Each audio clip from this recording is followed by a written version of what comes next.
Баршаңызға қайырлы күн, менің арнама қош келдіңіздер. Бүгін сіздермен бір жасағаннан өте керемет болып шығатын, дәмі ауызда еритін Наполеон тортын бірге әзірлейтін боламыз. Жасалу жолы айтарлықтай еш қиындығы жоқ. Дәл осы рецепт түрімен жасап көрсеңіздер, мінсіз әрі сәтті шығады. Ол үшін бізге ұн қажет.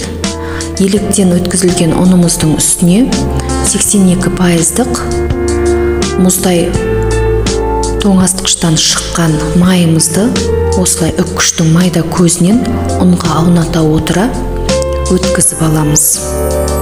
Құрамына қосатын майымыз міндетті түрде салқын, яғни алдын ала мұздатқыштан шыққан болу керек. Осылай қолымыздың көмегімен жақсылап онымен араластырып аламыз. Көп араластырудың қажеті жоқ, майда крошкаға айналса жеткілікті. Қамырымызды илеу үшін бізге өте мұздай салқын су қажет.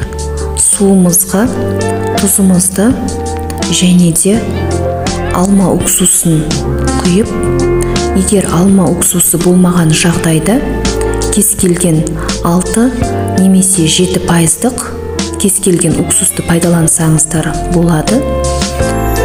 Одан кейін үстінен бір дана жұмыртқамызды салып, осылай қасығымыздың көмегімен жақсылап араластырып аламыз. Майда крошкамыздың ортасын осылай лопаткамыздың көмегімен ашып, массамызды құйып, ешқандай қолымыздың көмегінсіз лопаткамызбен осылай жақсылап араластырып аламыз. Қолымызбен араластыратын болсақ, біздің майымыз еріп, қамырымыз дұрыс шықпайтын болады. Видеодан көріп тұрғандарыңыздай, біздің қамырымыз өте керемет болып иленді. Дәл осы қамырымызды пищевой пленкаға салып, жақсылап орап, 1 сағат уақытқа тоңазытқышқа салып қоямыз. Салқын жерде 1 сағат тұрған қамырымызды өз қалауыңызша 10 немесе 8 бөлікке бөліп, тақтайымыздың үстіне қойып, бетін пищевой пленкамен жауып, шетінен жайып аламыз. Құрамы маймен иленгендіктен, осылай қолымыздың жылулығымен біздің қамырымыз еріп кетуі мүмкін. Сол себепті мейлінше пергамент бумагасын төсеп, барынша жұқалап жайып аламыз. Жайып алған қамырымызды кез келген формамен, яғни 24 диаметрлік формамен кесіп аламыз. Және де кесіп алғаннан кейін міндетті түрде шанышқының көмегімен тесіктер жасап аламыз. Сонда біздің қамырымыз бір тегіс болып піседі. 24 диаметрлік формамен кесіп алған қамырымыз пісу барысында 20 диаметрлік формаға келеді, яғни қамырымыз жиырылып тартылады. Әр қамырымызды міндетті түрде шанышқымен тесіп алуды да ұмытпаңыздар. Дәл осы торттың жасалу жолы ұнаса, каналыма тіркеліп, лайк басып, және де өз пікіріңізді қалдыра кетуді ұмытпаңыз. Әрбір жазылған пікірді мен міндетті түрде оқып, кері байланыс жасайтын боламын.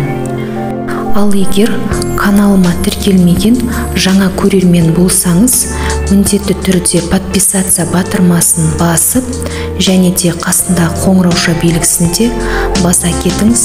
Сонда менің әрбір салған видеом бірінші сізге көрінетін болады.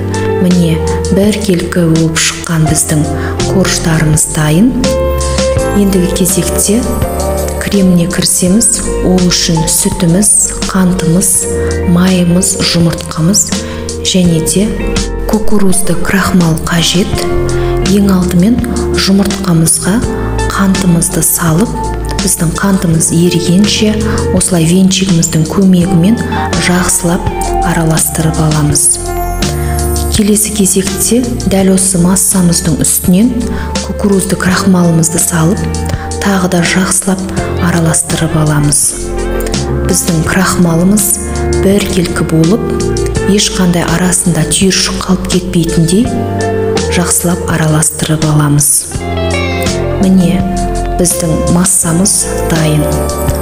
Сүтімізді отымызға қойып, сүтіміз қайнауға жақын уақыт қалғанда үстінен кукурузды массамызды салып, осылай қайнатып аламыз.